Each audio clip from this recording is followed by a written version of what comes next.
right, welcome in everyone. This is Farmer Cop here.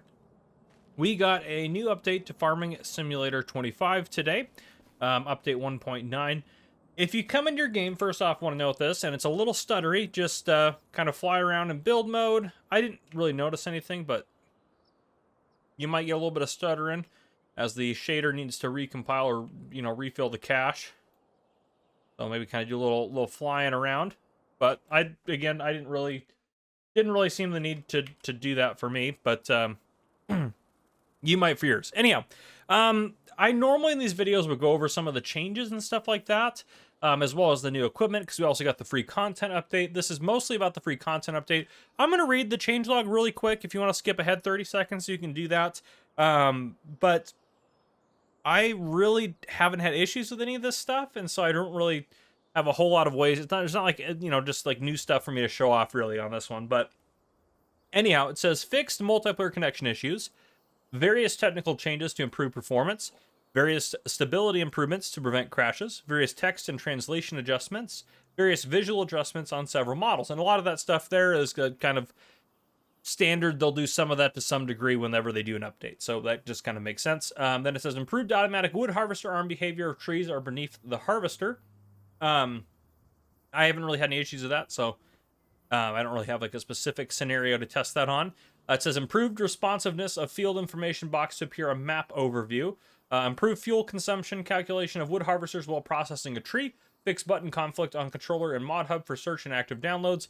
Fix cases of go-to AI attempting to route through the river on the map US. Now that I could test, except I don't know like where.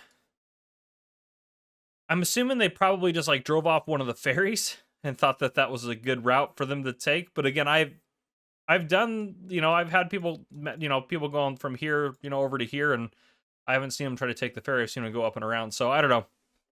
I don't know what specifically route that was. You can see, I guess, when I hover over a field, maybe it'll show me. Improved responsiveness for that. It still seems pretty slow. I don't know if we want it to be any faster or not, but anyhow, this, I believe all of that info that we're seeing right there was added in the last update, but anyhow, there's that. It says fix flickering issues on some hardware configurations with Intel Arc B series GPUs. I don't have an Arc B series GPU, so I can't really test that. Fixed hook lift system problems when reloading the save game. Again, I haven't run into that. Fixed tension belts not working correctly when remounting objects. Also haven't experienced that. Fixed mod update dialog when loading into save game showing without cancel prompt. Fixed overlapping of chat window on lower UI scaling values. Fixed overloading slurry from the pig barn trigger. Fixed radio turning off when switching vehicles. So, yeah, that's the changelog. Pretty straightforward. There's also some changes to precision farming, which I'm not going to read those or go into those. If you use precision farming, you take a look at those. There was nothing really major in there, and I didn't really see like the issues that I've been having. I didn't really see a lot of those get fixed, at least in that changelog. So I'm not here to test precision farming either. Just I think that's kind of its own thing.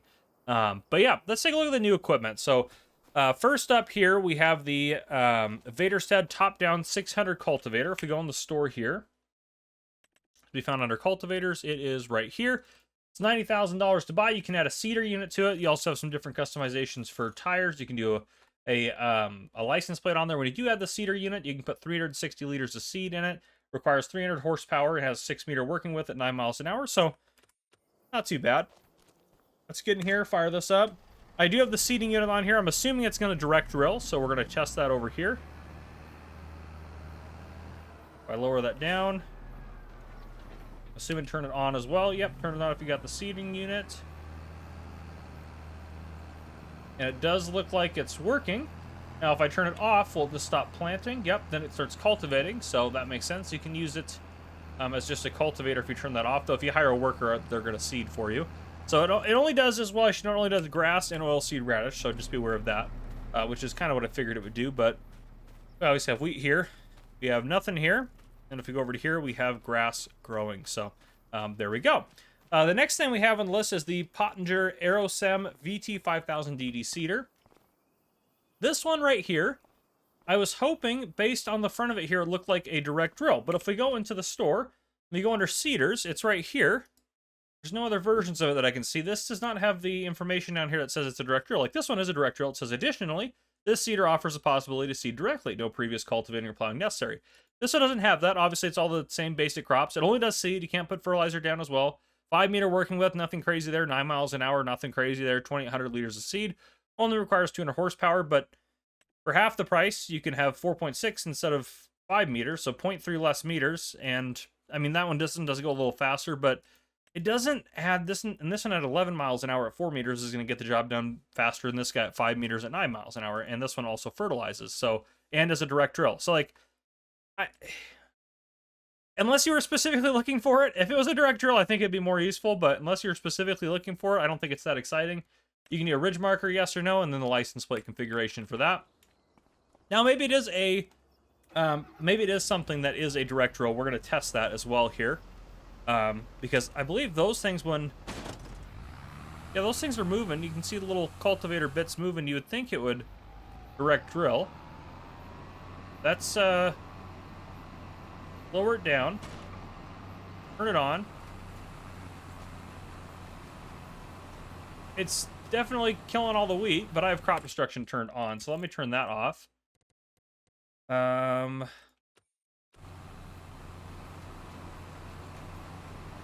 Yeah, now it's doing nothing.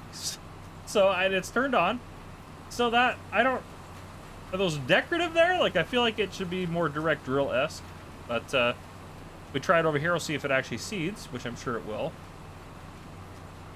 I mean, I guess I can't be disappointed that it wasn't advertised as a direct drill, so I guess there's that. I'm just a little disappointed because I think it would be more fun if it was. But yeah, it is planting wheat, so that works. The next one up here, we have 2 more. This next one is the Scoda Enyak Coupe RSIV car, which is an electric vehicle, which I did not know. Some of you Scoda fans may have known that right off the bat, but I didn't know that. This is found in the store. Going to cars and bikes, down here we have the Scoda RSIV, which is electric, so it's a little bit more money. Has 299 horsepower. Again, holds 82 kilowatts of power. Goes to 111 miles an hour. So does the regular Scoda, and the regular Scoda has just a little bit less horsepower. So nothing too crazy about it. You can do the rims. You can either have set to gray or the main color, and then you can change the main color to any of these. So if I change it to black, hit select and make all those black, or I can make those rims gray again. So that's an option there. You can add a trailer hitch in the back. I haven't tested to see what that can hold and everything like that, but yeah, and you can update the license plate. So yeah, if you add the mod that was sent out by Giants, you can customize that to whatever color you want if you really want to, but we're just going to rock one of the standard colors here. It does have kind of that electric torque get up and go, which is kind of cool. Sounds pretty electric futuristic to me. I haven't really gotten... I feel like in real life, if you had the pedal pin, it would accelerate faster than it does. That's one thing I would say, because electric cars usually accelerate really quickly. Even ones that like aren't like super high-end electric cars, they accelerate really quickly. I mean, it's getting up to speed pretty quick, but it just doesn't seem to be accelerating as fast as I would anticipate it. But anyhow, it's pretty cool. Lights look good on it. If we go into the inside here, in kilometers per hour on the dash, that's kind of interesting. But it does work, so can't be too upset about that. It's kind of a cool little addition, I guess. We're cooking now, cooking with butter. I still haven't been able to get up to 111 though. I think I might be able to down this hill, and there we go. We finally topped her out. But yeah, okay. So on this map, there's kind of the best forestry is kind of over this area here. So let's go ahead and visit this. I'm gonna go ahead and let's add some money in here. I want to test the last piece of equipment that we have. Last piece of equipment is the John Deere 1270G tree harvester. So let's go in here. Let's go down to tree harvesters, forestry equipment, or whatever it's called in here. Specialty. No, it should have its own thing, right? Yeah, here we go. Shows how often I do forest stuff. There's a 1270G. So yeah, we don't really have a lot of forestry harvesters in game. So this one's about the same price as this guy right here. This one has less horsepower, however, both the same speed. This one weighs a touch more. This one holds more fuel. They both do 70 centimeter logs, and you can adjust the tires on it to do whatever you'd like to. We'll do those on there. Little eco tracks. Yeah, sure. Why not? We'll do some of those. There we go. Get into this guy right here. I don't do a lot of forestry stuff. What controls? B to turn it on. I need to unfold it. I thought I did unfold it. I hit X. Oh, do I need to what? Unfold is Z. That there we go. I was hitting X. That's my bad. Again, I'm really showing how much tree harvesting I do. We unfolded yet? Not quite. I don't like that that's on the ground. Let's turn that on. It's fine. This one should be an easy one for this.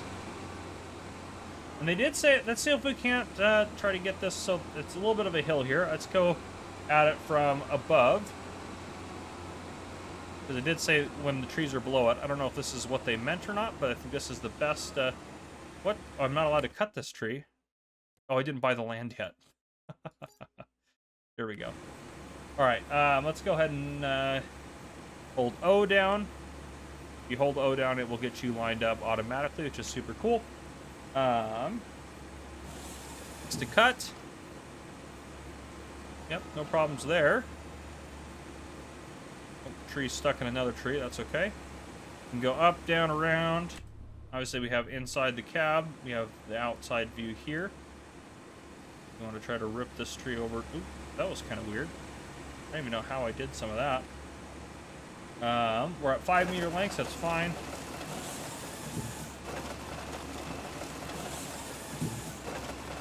Chop this baby up. Yeah, so works fine to me. Seems good for someone who doesn't use a tree harvester. Got a lot of lights, a lot of good stuff going on for it, and if you're a John Deere fan, it might just be the thing you're looking for. So, yeah, there you guys go.